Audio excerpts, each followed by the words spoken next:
Welcome to Serena TV. ముందుగా headlines చూద్దాం. చంద్రబాబు సంచలన నిర్ణయం. విశాఖ ఎమ్మెల్సీ ఉప ఎన్నికకు కూటమి దూరం, గెలవడం కష్టం కాకుండా హుందా రాజకీయాల కోసమే నిర్ణయమైన చంద్రబాబు. అధినేత నిర్ణయంపై పార్టీ నేతల హర్షం. నేటితో ముగియనున్న ఉప ఎన్నిక నామినేషన్ల గడువు.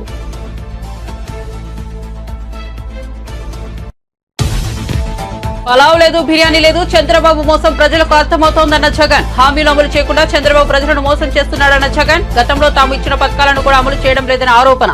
చంద్రబాబు మోసాన్ని చూస్తున్న ప్రజల్లో ఆగ్రహం రగులుకుంటోందని వ్యాఖ్యలు.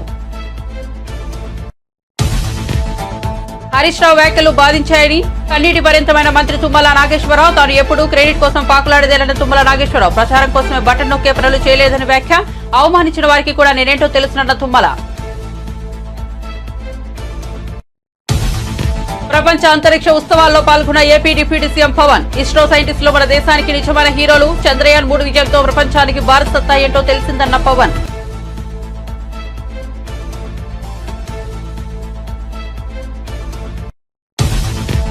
జోగిరాజుపై ఎఫ్ఐఆర్ నమోదు చేసిన ఏసీబీ. A1 గా జోగిరాజు, A2 గా జోగి వెంకటేశ్వర్ల పేర్లు. ఎఫ్ఐఆర్ లో మండల సర్వేయర్ రమేష్, గ్రామ సర్వేయర్ జేసీపీ పేర్లు కూడా. Section 120B, 420 IPC, PC act 7, 12 సెక్షన్ల కింద కేసు నమోదు.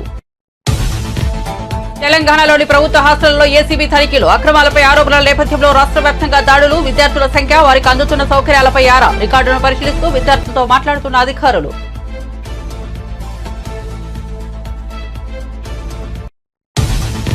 ఎలక్షన్ సమయంలో వైఎస్ఆర్సీపీ నేతలు టచ్లోకి వచ్చారన్న హోంమంత్రి.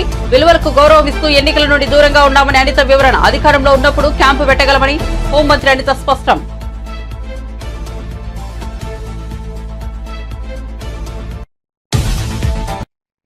ఇక వార్త వివరాల్లోకి వెళ్తే, ఉమ్మడి విశాఖపట్నం జిల్లాలో స్థానిక సంస్థల కోటా ఎమ్మెల్సీ స్థానం కోసం జరగనున్న ఉప ఎన్నికకు దూరంగా ఉండాలని కూటమి ప్రభుత్వం నిర్ణయించింది. పార్టీ నేతలతో నిర్వహించిన టెలికాన్ఫరెన్స్ లో టీడీపీ అధినేత ముఖ్యమంత్రి చంద్రబాబు నాయుడు ఈ విషయాన్ని స్పష్టం చేశారు. ఎన్నికల్లో గెలవడం పెద్ద కష్టం కాదని, అయినప్పటికీ హుందా రాజకీయాల కోసమే ఈ నిర్ణయం తీసుకున్నట్లు తెలిపారు. చంద్రబాబు నిర్ణయంపై కూటమి నేతలు కూడా హర్షం వ్యక్తం చేశారు. సీఎం అత్యంత హుందాగా వ్యవహరించారని కొనియాడారు. కాగా ఉప ఎన్నిక నామినేషన్ల గడువు నేటితో ముగియనుంది.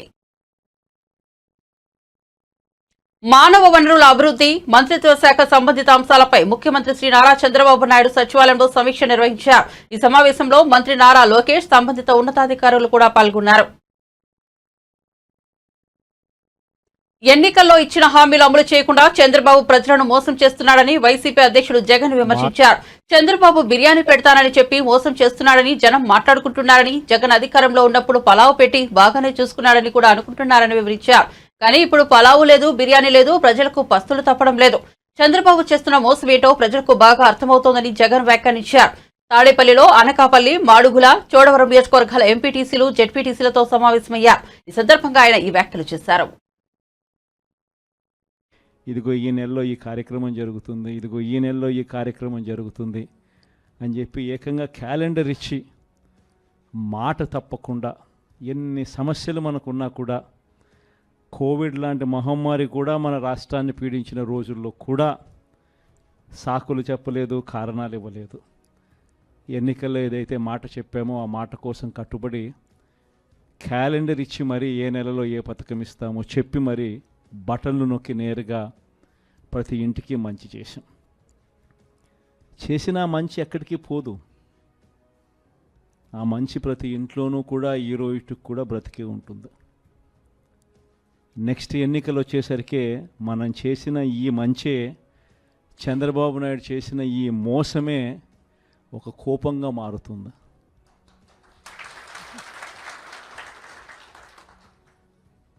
ఎందుకనంటే చంద్రబాబు నాయుడు గారి క్యాంపెయిన్ కూడా మనం చూసాం. జగన్ ఏమో పలావ్ ఇచ్చాడు, బాగానే చూసుకున్నాడు. కానీ చంద్రబాబు నాయుడు బిర్యానీ పెడతానన్నాడు. తీరా చూసేసరికి పలావు పోయింది, బిర్యానీ పోయింది, పస్తు పండుకోవాల్సిన పరిస్థితిలో ఈ పొద్దు మేము ఉన్నాము అని చెప్పి ప్రజలందరూ కూడా అనుకుంటా ఉన్న పరిస్థితిలో ఈరోజు రాష్ట్రాన్ని చూస్తూ ఉన్నాం. ఈరోజు వైఎస్ఆర్ కాంగ్రెస్ పార్టీయే, మన పార్టీయే అధికారంలో ఉంటే ఈ పార్టీకే మీ జగన్ రైతులందరికీ రైతు భరోసా ఇచ్చేసిండు. ఇప్పటికే రైతు భరోసా సొమ్ముతో వ్యవసాయంలో రైతులందరూ కూడా చక్కగా వ్యవసాయం చేసుకుంటూ కనిపించుండేవారు. వైఎస్ఆర్ కాంగ్రెస్ పార్టీ ఉండింటే, మీ జగనే ముఖ్యమంత్రిగా ఉంటే ఈ పాటికే బడులకు పోతా ఉన్న పిల్లలందరూ కూడా సంతోషంగా బడులకు పోతా ఉందరు. వాళ్ళ అమ్మలందరికీ కూడా ఈ పాటికి అమ్మఒడి పథకం కూడా ఈ పాటికి అంది వాళ్ళందరూ కూడా సంతోషంగా ఉండుండేవాళ్ళు. ఈ పాటికి అక్క చెల్లెమ్మల ముఖంలో చిరునవ్వు కనిపిస్తూ సున్నా వడ్డీకి సంబంధించిన సొమ్ము కూడా ఆ పొదుపు సంఘాల అక్క చెల్లెమ్మలకు అందరికీ కూడా సున్నా వడ్డీకి సంబంధించిన డబ్బులు కూడా వాళ్ళందరికీ కూడా ఏప్రిల్లోనే మామూలుగా ఇస్తూ ఉంటుంది. ఎన్నికలు కాబట్టి, కోడ్ కాబట్టి ఒక రవ్వ అటు ఇటుగా పోయినా కూడా మనం వచ్చిన వెంటనే ఈ పాటికే మీ జగనే ఉంటే ఆ సొమ్ములు కూడా వచ్చి ఉండేటివి. మీ జగనే ముఖ్యమంత్రిగా ఉండింటే, వైఎస్ఆర్ కాంగ్రెస్ పార్టీ మన పార్టీ అధికారంలో ఉండుంటే ఈ పాటికి విద్యా దీవెన కింద ప్రతి పిల్లాడికి కూడా వాళ్ళు కట్టాల్సిన ఫీజులు ప్రతి త్రైమాసికం 3 నెలలకు ఒకసారి వాళ్ళకు సంబంధించిన ఫీజులు మళ్ళీ 3 నెలల లోపల.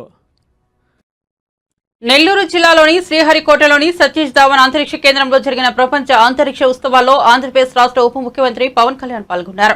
ఈ సందర్భంగా ఆయన మాట్లాడుతూ, నేను శాస్త్రవేత్తను కాదు, కానీ నన్ను ఈ కార్యక్రమానికి ఆహ్వానించారు. నాకు ఆశ్చర్యం కలిగిందని చెప్పుకొచ్చారు. నా జీవితంలో ఏది కోరుకున్నా జరుగుతుందనేది నిరూపితమైంది. చిన్నప్పటి నుంచి శ్రీహరికోటకు రావాలని అనుకునేవాడిని. అది ఇప్పుడు నెరవేరింది. నేను నెల్లూరులో చదువుకున్న అప్పట్లో ఆర్యభట్ట ఉపగ్రహాన్ని ప్రయోగించారు. దీనిపై పిల్లల్లో శాస్త్రీయంగా ఎంతో ఆసక్తి ఉండేది. నేను ఎక్కువగా అంతరిక్షం గురించి మా టీచర్లను అడిగేవాడిని. దీంతో నన్ను ఆర్యబయట సైన్స్ క్లబ్ కు అధ్యక్షుడిని చేశారని పవన్ చెప్పుకొచ్చారు. ఎన్నో ఇబ్బందులు పడి ఆర్యభట్ట మోడల్ను రూపొందించాం. శాస్త్రవేత్తలు మనిషి రూపంలో ఉన్న దేవుళ్లు, కానీ సైన్స్ అండ్ టెక్నాలజీ బడ్జెట్ తక్కువగా ఉంది. వేదాల్లో కూడా సైన్స్ చాలా ఉంది. చాలా మంది యువకులు ఇస్రో నుంచి స్ఫూర్తి పొందుతున్నారని పవన్ కళ్యాణ్ వెల్లడించారు.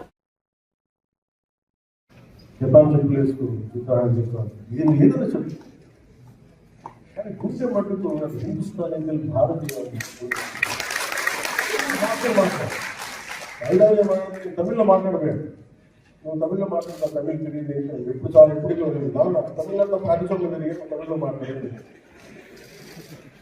బ్యూటీ ఆఫ్ ఈ Satish Dhawan space centre right from Kashmir, Kerala, Kanyakumari, అలాగే మనకి కామాఖ్య, ద్వారక, అన్ని భాషలు, అన్ని రాష్ట్రాలు అందరూ కలిస్తేనే that's what make ISRO the greatest space organisation.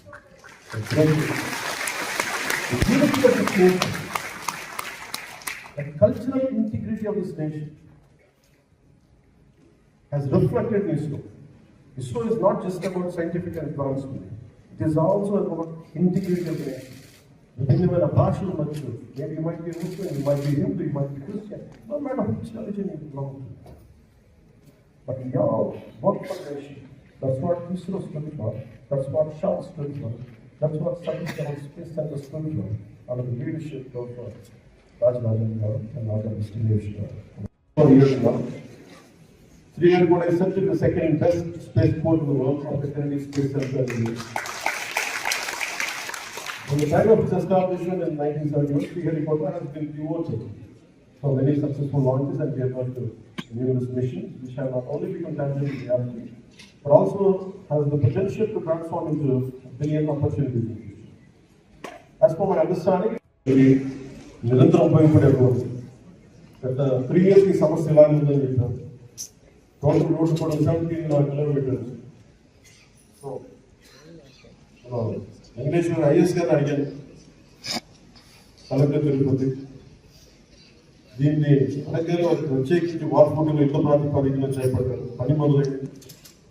ఇందాక రివ్యూ కూడా చేశాను. గుంతలు కూర్చొని రోడ్డుకి ఇరువైపుల గ్రావెల్ వేయడం.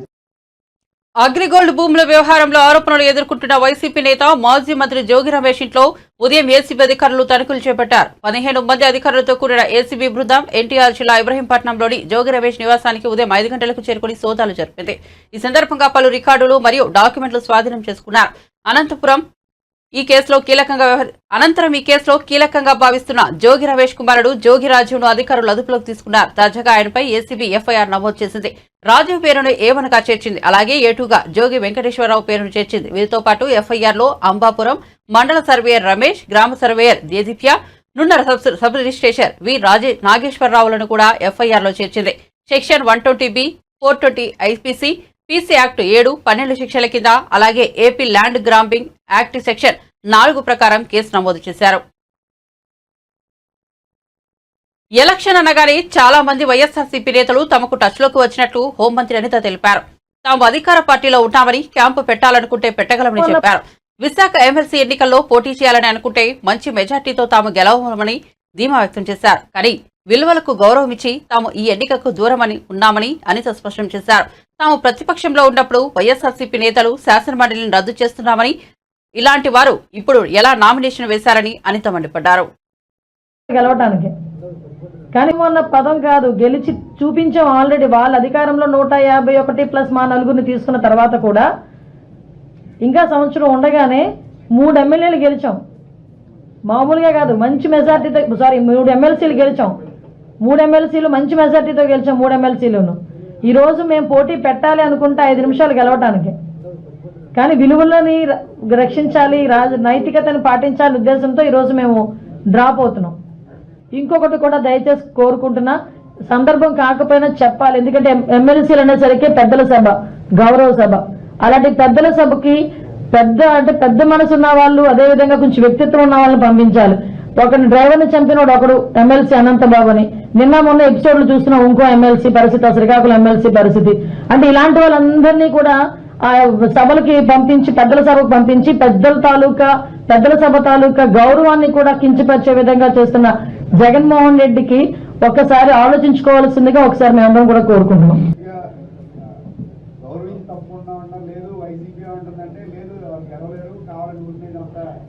నేను అందుకే అన్నానండి ఇందాక, గెలవలేము అన్న పదం కాదు, గెలిచి చూపించాం ఆల్రెడీ. వాళ్ళ అధికారంలో 151 ప్లస్ మా నలుగురిని తీసుకున్న తర్వాత కూడా ఇంకా సంవత్సరం ఉండగానే 3 ఎమ్మెల్యేలు గెలిచాం. మామూలుగా కాదు, మంచి మెజార్టీతో. 3 ఎమ్మెల్సీలు గెలిచాం. 3 ఎమ్మెల్సీలు మంచి మెజార్టీతో గెలిచాం. 3 ఎమ్మెల్సీలను ఈరోజు మేము పోటీ పెట్టాలి అనుకుంటే 5 నిమిషాలు గెలవటానికి. కానీ విలువలని రక్షించాలి, నైతికతను పాటించాలి ఉద్దేశంతో ఈరోజు మేము డ్రాప్ అవుతున్నాం. ఇంకొకటి కూడా దయచేసి కోరుకుంటున్నా, సందర్భం కాకపోయినా చెప్పాలి. ఎందుకంటే ఎమ్మెల్సీలు అనేసరికి పెద్దల సభ, గౌరవ సభ. అలాంటి పెద్దల సభకి పెద్ద మనసు ఉన్న వాళ్ళు, అదేవిధంగా కొంచెం వ్యక్తిత్వం ఉన్న వాళ్ళని పంపించాలి. ఒకరిని డ్రైవర్ని చంపినోడు ఒకడు ఎమ్మెల్సీ అనంతబాబు అని నిన్న మొన్న ఎపిసోడ్లు చూస్తున్నాం. ఇంకో ఎమ్మెల్సీ పరిస్థితి, శ్రీకాకుళం ఎమ్మెల్సీ పరిస్థితి. అంటే ఇలాంటి వాళ్ళందరినీ కూడా ఆ సభలకి పంపించి, పెద్దల సభకు పంపించి పెద్దల తాలూకా విద్యార్థుల సంఖ్యను ఎక్కువ చూపడం, రికార్డుల్లో అవకతవకలు చేయడం సహా తెలంగాణలోని ప్రభుత్వ హాస్టళ్లలో పలు అక్రమాలు జరుగుతున్నాయనే ఫిర్యాదులపై అవినీతి నిరోధక శాఖ స్పందించింది. మంగళవారం ఉదయం నుంచి రాష్ట్రంలోని వివిధ ప్రభుత్వ హాస్టళ్లలో తనిఖీలు చేపట్టింది. తెల్లవారుజామునే హాస్టళ్లకు చేరుకుని విద్యార్థుల సంఖ్య, వారికి అందుతున్న సౌకర్యాలను ఏసీబీ అధికారులు పరిశీలిస్తున్నారు. విద్యార్థులకు అందిస్తున్న ఆహారం నాణ్యతను పరీక్షించారు. విద్యార్థులతో మాట్లాడుతూ అక్కడున్న సౌకర్యాలపై ఆరా తీస్తున్నారు. రాష్ట్రంలోని బీసీ, ఎస్సీ, మైనార్టీ వసతి గృహాల్లో అధికారులు దాడులు చేస్తున్నారు. మార్నింగ్ 6 గంటలకు సర్ప్రైజ్ చెక్ కోసం రావడం జరిగింది. మహబూబ్ నగర్ ఏసీబీ డిఎస్పీ అని నేను మరియు ఇన్స్పెక్టర్ లీగల్ మెట్రాలజీ, తర్వాత ఫుడ్ సేఫ్టీ ఆఫీసర్స్, తర్వాత శానిటరీ ఆఫీసర్స్, తర్వాత ఆడిట్ సంబంధించిన ఆఫీసర్స్ అందరం వచ్చి కూడా ఈ లోపల తనిఖీ చేయడం జరిగింది. అంటే ముఖ్యంగా హాస్టల్లో విద్యార్థులకు సరైన పౌష్టికాహారం సరిగా ఇవ్వట్లేదని, ఆ తర్వాత బిల్లుల విషయంలో కొన్ని అక్రమాలు జరుగుతున్నాయని సమాచారం మేరకు సోదాకు రావడం జరిగింది. వచ్చి అందరం కలిసి అందరు అధికారులతో కలిసి పరిశీలిస్తే లోపల రైస్ కానీ పప్పులు కానీ అన్ని నాసిరకంగా ఉండి పూర్తిగా వంటకు సరిగా ఉపయోగకరంగా లేని పరిస్థితులు ఉన్నాయి. మెనూ ప్రకారం కూడా వారు సరిగా భోజనం పెట్టడం లేదు. అలాగే వాష్రూమ్స్ అన్ని డోర్స్ లేకుండా, క్లీనింగ్ లేకుండా చాలా డర్టీగా ఉన్నాయి. అదే పరిసరాలు కూడా ఏం బాగా లేకుండే. వెంటనే వచ్చి హాస్టల్ వెల్ఫేర్ ఆఫీసర్ వార్డెన్ కోసం ఆరాధిస్తే అతను మార్నింగ్ ఆబ్సెంట్ ఉండే లేడు. తర్వాత విషయం తెలుసుకొని ఫోన్ స్విచ్ ఆఫ్ చేసుకోవడం జరిగింది. దాంతో వాళ్ళ పై అధికారులని మహబూబ్ నుంచి పిలిపించాము, విచారణ చేస్తున్నాము. ముఖ్యంగా మెనూ ప్రకారంగా డైట్ పెట్టడం, మంచి పౌష్టికాహారం ఇవ్వడం, నీట్నెస్ తర్వాత ఇవన్నీ ఉండే అవన్నీ కూడా ఏం పాటించట్లేదు. దీనిపై మొత్తం అంతా విచారణ జరిపి మా డీజీ గారికి మేము రిపోర్ట్ ఇవ్వడం జరుగుతుంది. దానిలో భాగంగానే అన్ని శాఖలకు చెందిన అధికారులు, మా ఇన్స్పెక్టర్లు, మరి మా సిబ్బంది అందరం వచ్చి కూడా ఈ తనిఖీలు నిర్వహించడం జరుగుతుంది.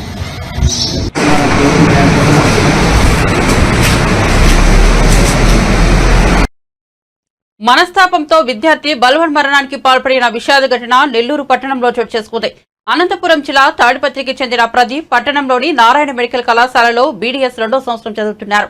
ఈ క్రమంలోనే కొన్నాళ్ల నుంచి ప్రదీప్ ను రాహుల్ అనే ఎంబీబీఎస్ విద్యార్థి లైంగిక వేధింపులకు గురి చేస్తున్నాడు.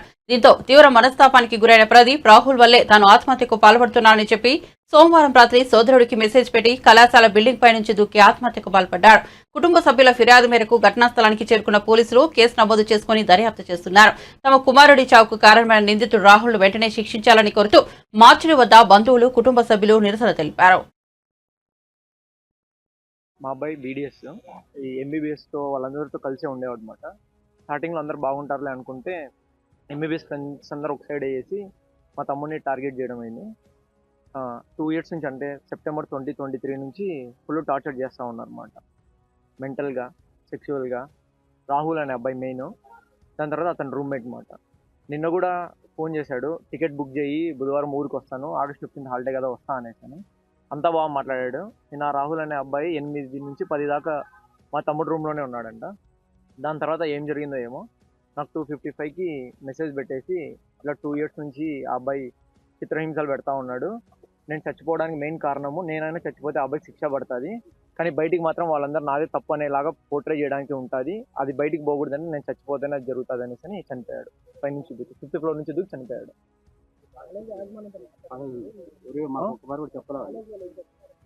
కాలేజ్ వాళ్ళు ఇంకా ఏం చెప్పలేదు, అసలు వాళ్ళు కూడా ఏ పేరెంట్స్కి కాల్ చేయలేదు. నాకు మా తమ్ముడు 2:55కి మెసేజ్ పెట్టాడు. నాకు వేరే ఒక మిస్డ్ కాల్ వస్తే ఆ టైంలో నిద్రపోతూ ఉంటాం కదా, లేచి చూసాను అనమాట. అప్పుడు నేను ఇంటిమేట్ చేశాను మా ఫ్యామిలీకి, అదే అక్కడ నెల్లూరులో ఉండే వాళ్ళకి. వాళ్ళు వెళ్ళిన తర్వాత వాళ్ళు వెళ్ళారు. అది కాక అబ్బాయి పడిన 1/2 hourకి అంబులెన్స్ వచ్చింది అనమాట. లేదంటే ముందే వచ్చింటే బతికిండొచ్చు, ఎవరికేం తెలుసు మనం చెప్పలేము కదా.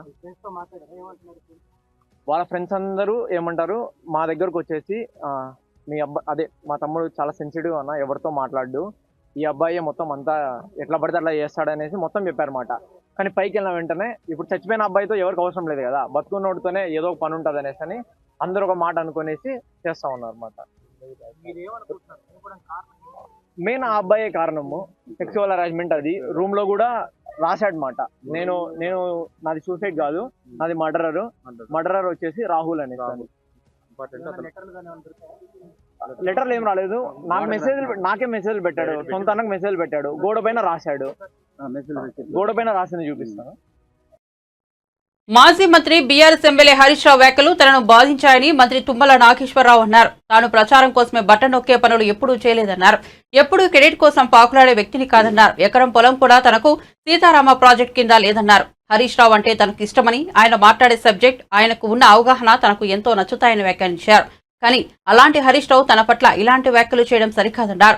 సీతారామ ప్రాజెక్టు కనుక కేసీఆర్ది అయితే కొంతమంది మంత్రులు తమ ఖాతాలో వేసుకోవడానికి పోటీ పడుతున్నారని హరీష్ రావు విమర్శించారు. ఫ్లెక్సీల నాయకులని ఎద్దేవా చేశారు. ఈ వ్యాఖ్యలపై మంత్రి స్పందించారు. ఖమ్మం క్యాంపస్ కార్యాలయంలో ఆయన మాట్లాడుతూ తాము తప్పు చేసి ఉంటే ప్రజలే బుద్ధి చెబుతారని హరీష్ రావుకు కౌంటర్ ఇచ్చారు. తనను అవమానించిన వారికి తానేంటో తెలుసునని ఒకంత కన్నీటి పర్యంతమయ్యారు.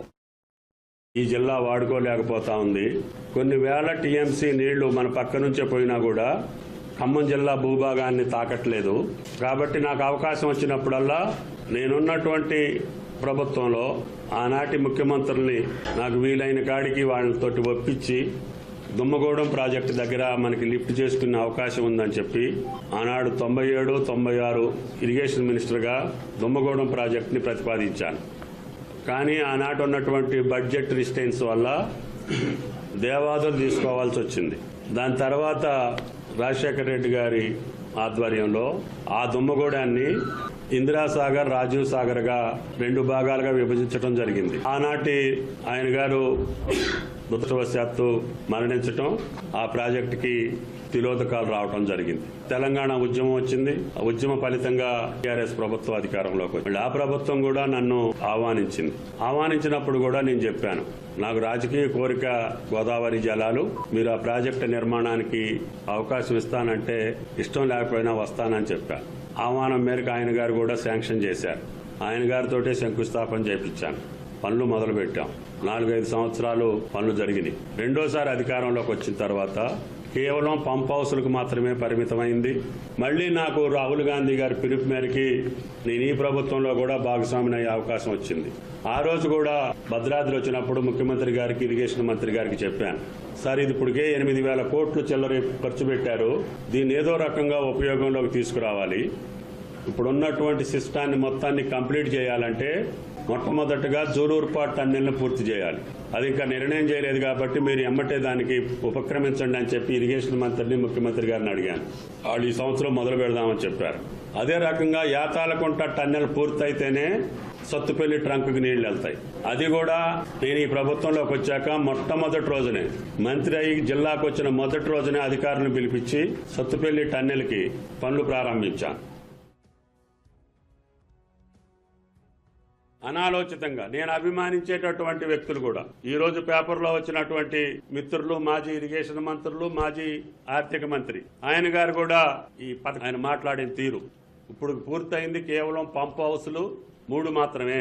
టన్నెల్స్ పూర్తి కాకుండా, ఈ 155 స్ట్రక్చర్లు పూర్తి కాకుండా, ఫీల్డ్ ఛానల్స్ లేకుండా, డిస్ట్రిబ్యూటరీస్ లేకుండా 1 ఎకరానికి కూడా నీళ్లు రావాలంటే ఇంకొక 5 సంవత్సరాలు కావాలి, ఇంకొక 10,000 కోట్లు కావాలి. అప్పుడు దాకా వేచి ఉండకూడదనే ఉద్దేశంతో ఈనాటి ప్రభుత్వంలో ముఖ్యమంత్రిని ఒప్పించి, ఇరిగేషన్ మంత్రిని ఒప్పించి 2 సార్లు పిలిపించి ఈ పథకం తీసుకున్నా తప్ప నేను బటన్ నొక్కటానికి కాదు. నా జీవిత కోరిక కాబట్టి ఆ ప్రాజెక్టులో అడ్వైజర్ అయిన పెంటారెడ్డి గారు ఆయనతోటి నొక్కించి అక్కడ ప్రజాప్రతినిధులతోటి కొబ్బరికాయ కొట్టించా. నేను ప్రేక్షకుడికి మాదిరిగా నుంచున్నా. రాష్ట్ర మంత్రిగా ఉండి కూడా ఆ నీళ్లు చూడాలనే తాపత్రయంతో వెళ్ళా తప్ప నేను ప్రచారం కోసమో క్రెడిట్ కోసమో ఈ ప్రాజెక్టుల నిర్మాణం చేయలేదు. మీకు అంత కోరికుంటే మరి 5 ఏళ్లలో మీరే నీళ్లు చల్లుకుని ఎవళ్ళు అభ్యంతరం పెట్టకపోదురు. 5 సంవత్సరాలు దీని మీద దృష్టి పెట్టలేదు. దానివల్ల ఫారెస్ట్ క్లియరెన్స్ లేదు, టన్నెల్స్ లేవు, స్ట్రక్చర్స్ లేవు. 8 తన కొడుకు అరెస్టుపై జోగి రమేష్ సంచలన వ్యాఖ్యలు చేశారు. జోగి రమేష్ తనయుడు జోగిరాజును అరెస్ట్ చేశారు ఏసీబీ అధికారులు. అయితే జోగి రమేష్ తనయుడు జోగిరాజును అరెస్ట్ చేసి గొల్లపూడి ఏసీబీ ఆఫీస్ కు తరలించారు అధికారులు. దీంతో కొడుకు వెనక ఏసీబీ ఆఫీస్ కి వెళ్లారు తండ్రి జోగి రమేష్. ఈ సందర్భంగా జోగి రమేష్ మాట్లాడుతూ ఏమీ తెలియని తన కుమారుని అరెస్ట్ చేసి జైల్లో పెట్టాలనుకుంటున్నారని ఆగ్రహించారు. అంచెలంచెలుగా ఎదిగాడు. ఒక బలహీన వర్గాల వాడు, ఒక గౌడ కులస్తుడు ఎదిగితే హర్షించాల్సింది పోయి మీరు మా మీద కక్ష కట్టి మమ్మల్ని జైలు పాలు చేస్తే మీరు ఆనందం పొందుతారు. ఏంటి దుర్మార్గం? నిజంగా తప్పు చేసుంటే, నిజంగా మా కుమారుడు తప్పు చేసుంటే శిక్షించిన అదొక అందం. కానీ ఏమీ తెలియకుండా ఈ విధంగా చేయటం ధర్మం కాదు, మీకు న్యాయం కాదు. ప్రజలు చూస్తా ఉన్నారు. ప్రజాస్వామ్యవాదులారా, ఒక్కసారి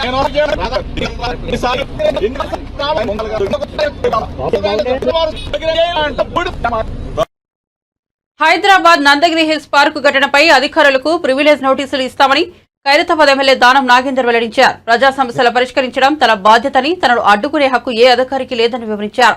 కేసులు తనకేమీ కొత్త కాదని, తనపై జీహెచ్ఎంసీ పెట్టిన కేసుపై భయపడేది లేదని దానం నాగేందర్ అన్నారు. నాలా, ప్రభుత్వ స్థలాలు, పార్కులు కబ్జాకుంటే చర్యలు చేపట్టాలే తప్ప దళితుల గుడిసెలు తొలగించడం సరికాదని వివరించారు. త్వరలోనే ఈ విషయాన్ని సీఎం రేవంత్ రెడ్డి దృష్టికి తీసుకెళ్తానని వివరించారు. నేనేం చెప్పినా ప్రజల యొక్క వారికి రాకపోకలు ఇబ్బందులు అవుతున్నాయి. మనం అలా ట్రైబల్స్ని మనము అంటరాని వానిగా చూడొద్దు అని చెప్పి నేను మెసేజ్ కూడా పంపించాను. దానికి నాకు రిప్లై రాలేదు. అయితే ఒక ఎమ్మెల్యేగా అది నా రైట్, అది నా ఫండమెంటల్ రైట్. అది నేను పోతాను. ప్రజలు ఎక్కడ సమస్య ఉన్నా పోతాను. ఇలా కాదు ఇంకా 100 కేసులు పెట్టినా నేను పోతాను. వీళ్ళ మీద, అధికారుల మీద నేను ప్రివిలేజ్ మోషన్ ఇస్తున్నా. ఎందుకంటే నా నియోజకవర్గానికి పోవద్దని చెప్పడానికి వాళ్ళు ఎవరు? వాళ్ళకి ఏం అధికారం ఉంది? కాబట్టి నేను ప్రివిలేజ్ మోషన్ కూడా ఇవ్వబోతున్నా వాళ్ళ మీద. ఎందుకంటే ఇలాగా హద్దు మీరి ప్రవర్తిస్తూ ఉన్నారు. హద్దు ఎంత ఉందో అంత పని చేసుకుంటే వాళ్ళకు మంచిది, మాకు మంచిది. అధికారులు ఏదైతే డిపార్ట్మెంట్ వరంగా అది ఉంటే అక్కడ మీరు ఎవరిని ఇన్వాల్వ్ చేయలేదు. ప్రధానంగా జీహెచ్ఎంసీ ఇన్వాల్వ్ చేసేది ఉండే. ఈవీడీ ఏమంటే నీకు జీపీఏ ఇవ్వలేదు, ముఖ్యమంత్రి గారు రైట్ తీసుకొని మొత్తం హైదరాబాద్లో నీ ఇష్టం వచ్చినట్టు చేసుకోమని చెప్పలే. పార్క్ ఉంటే పార్క్ వాళ్ళని వీళ్ళు డిపార్ట్మెంట్ ఉంది, డిపార్ట్మెంట్ పిలిచి మీరు ఎందుకు ఇన్ని రోజుల నుంచి మీరు ఎందుకు తీసుకోలేదు అని వాళ్ళ మీద యాక్షన్ తీసుకోండి. ముందుగాల ఈ పార్క్ ల్యాండ్ ఎందుకు ఇట్లా వదిలేసిరని వాళ్ళని అడగాలి ముందుగాల. అవన్నీ ఏమి చేయలేదు. ఎవరో చెప్పిరంట, చెప్తే వాళ్ళు ఎవర్రా అని చెప్తే ఇక వాళ్ళ పేర్లు చెప్పాలంటే తర్వాత చెప్తా. ఎక్కడ చెప్పాలనో నేను ప్రివిలేజ్ మోషన్ ఇస్తున్న నోటీస్ ఇస్తున్నా కాబట్టి ప్రివిలేజ్ మోషన్ ఇచ్చినప్పుడు ఏ డిపార్ట్మెంట్ వాళ్ళు సోమోటోగా కేసు పెట్టించారో దాని మీద నేను మాట్లాడతాను. నేను ఆల్రెడీ ముఖ్యమంత్రి గారి ఆఫీస్కి నేను జరిగిన సంఘటన అంతా పంపించాను. తప్పకుండా దీని మీద ఎక్కడ యాక్షన్ తీసుకోవాలో అక్కడ తీసుకుంటాము. ఎందుకంటే కొంతమంది ఆఫీసర్లకు కొన్ని ఉద్యోగాలు ఇష్టం ఉండదు. ఇదంతా ఏంటంటే ఇలాంటి ఉద్యోగం ఇష్టం లేక ఇక ఇట్లాంటి పనులు చేస్తే మమ్మల్ని తీసేసి ఇంకా మంచి ఉద్యోగం ఇస్తామని ప్రయత్నం చేస్తారు. కాబట్టి ఆ ప్రయత్నంలో భాగంగా మా మీద కూడా కేసు పెట్టిర్రేమో, సంతోషమే, దాన్ని వెల్కమ్ చేస్తాం. మా మీద ఇంతకుముందు గతంలో మేము ప్రజా వ్యతిరేక విధానాలకు పోరాడినాము. అప్పుడు చేసినప్పుడు 190 కేసులు ఉండే నా మీద. ఇది కూడా ప్రజా సమస్యల మీద పోరాడుతున్నాం. ఇంకా 10 కేసులు పెట్టుకున్నా నేను భయపడను. ఇలాంటి ఆఫీసర్లు ఇంతమందిని చూసినా ఇంతమంది పోయి నా ముందుకెచ్చి నేనేం కేర్ చేసేది లేదు. ఎందుకు వచ్చామని అడిగే అధికారం వాళ్ళకి లేదు. పోయినప్పుడు నేనేమన్నా చేసి నేను ఉండి నేను ప్రోత్సహించి నేను వాళ్ళని ప్రొవోకేట్ చేస్తే తప్పకుండా నా మీద నేను వార్నింగ్ ఇచ్చి వచ్చాను. బస్తీ వాళ్ళకి మీరు పొరపాటున కూడా చేయి పెట్టొద్దు, వాళ్ళకి అధికారం లేదు, మనం చెప్తాము, ఎక్కడ చెప్పాలో అక్కడ చెప్తామని చెప్పాను. రైట్ ఫోరంలో చెప్తానని చెప్పాను. ఆపిచ్చి నేనే వచ్చాను. ఇన్స్పెక్టర్ అక్కడ విట్నెస్ రికార్డు కూడా చేశారు. వాళ్ళు కూడా అవన్నీ తెలుసుకోకుండా సోమోటో కింద కేసు పెట్టారు. నిర్వహణ లోపం కారణంగానే ప్రాజెక్టులకు ఇబ్బందులు తలెత్తుతున్నాయని ఏపీ మంత్రి నిమ్మల రామానాయుడు అన్నారు. గత వైఎస్ఆర్సీపీ ప్రభుత్వం ప్రాజెక్టుల నిర్వహణ కోసం నిధులు వెచ్చించలేదని విమర్శించారు. తుంగభద్ర డ్యాంను మంత్రి పయ్యావుల కేశవ్తో కలిసి ఆయన పరిశీలించారు. సాధ్యమైనంత త్వరలో స్టాప్ లాక్ గేట్ ఏర్పాటు చేస్తామని చెప్పారు.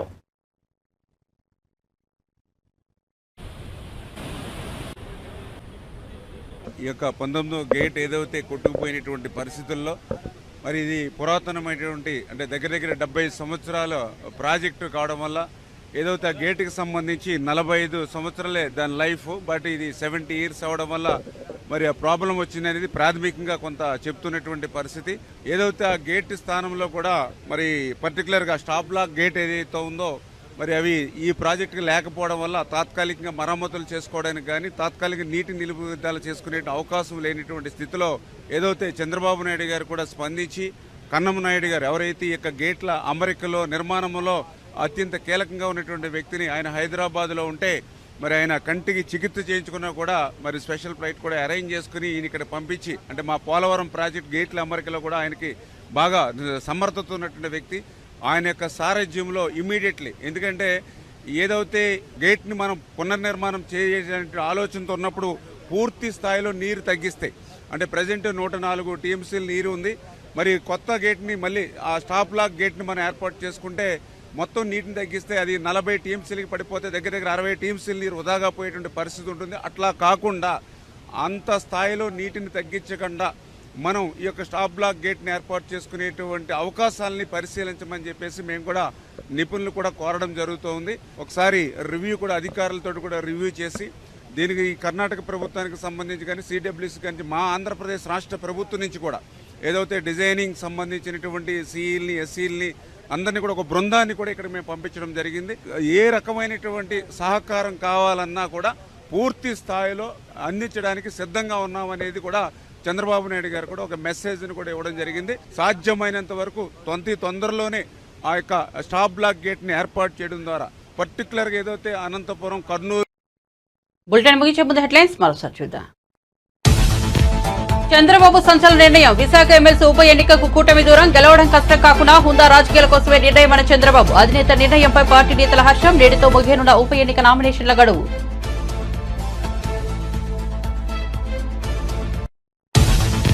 పలావు లేదు, బిర్యానీ లేదు, చంద్రబాబు మోసం ప్రజలకు అర్థమవుతోందన్న జగన్. హామీలు అమలు చేయకుండా చంద్రబాబు ప్రజలను మోసం చేస్తున్నాడన్న జగన్. గతంలో తాము ఇచ్చిన పథకాలను కూడా అమలు చేయడం లేదని ఆరోపణ. చంద్రబాబు మోసాన్ని చూస్తున్న ప్రజలు ఆగ్రహం రగులుకుంటోందని వ్యాఖ్యలు. హరీష్ రావు వ్యాఖ్యలు బాధించాయన్న కన్నీటి పర్యంతమైన మంత్రి తుమ్మల నాగేశ్వరరావు. తాను ఎప్పుడూ క్రెడిట్ కోసం పాకులాడలేదన్న తుమ్మల నాగేశ్వరరావు. ప్రచారం కోసమే బటన్ నొక్కే పనులు చేయలేదని వ్యాఖ్య. అవమానించిన వారికి కూడా నేనేంటో తెలుసునన్న తుమ్మల.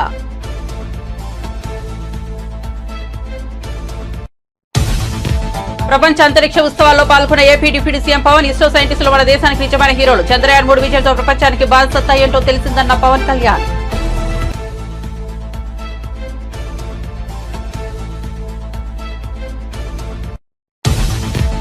జోగిరాజుపై ఎఫ్ఐఆర్ నమోదు చేసిన ఏసీబీ. A1 గా జోగిరాజు, A2 గా జోగి వెంకటేశ్వరుల పేర్లు. ఎఫ్ఐఆర్ లో మండల సర్వేయర్ రమేష్, గ్రామ సర్వేయర్ దేదీపే పేర్లు కూడా. Section 120B, 420 IPC, PC act 7, 12 సెక్షన్ల కింద కేసు నమోదు. తెలంగాణలోని ప్రభుత్వ హాస్టల్లో ఏసీబీ తనిఖీలు అక్రమాలపై ఆరోపణల నేపథ్యంలో రాష్ట్ర వ్యాప్తంగా దాడులు. విద్యార్థుల సంఖ్య, వారికి అందుతున్న సౌకర్యాలపై ఆరా. రికార్డును పరిశీలిస్తూ విద్యార్థులతో మాట్లాడుతున్న అధికారులు.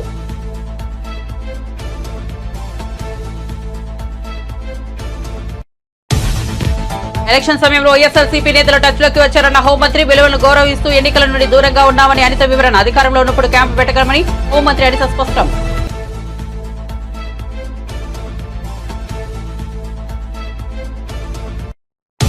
మరిన్ని అప్డేట్స్ కోసం చూస్తూనే ఉండండి శరణ్య టీవీ.